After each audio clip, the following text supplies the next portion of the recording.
Hey everyone, today we're going to walk you through how to overdraft at an ATM. So basically how you can withdraw cash even if you don't have enough money in your account. So let's clear it up because it can really get confusing.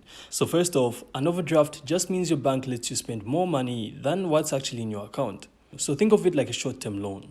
But here's the key thing, you can't just walk up to any ATM and overdraft automatically. So you can only do it if your account has overdraft protection or an approved overdraft limit already set up with your bank.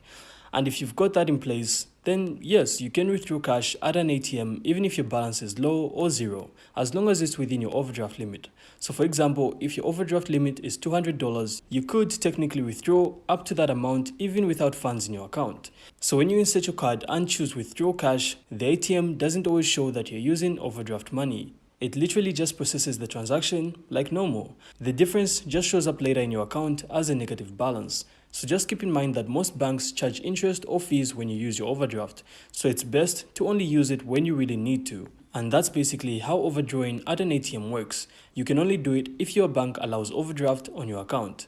And it will automatically kick in when you take out cash beyond your balance. So if this helped you out, make sure to leave a like and of course subscribe. Then we'll see you on the next one.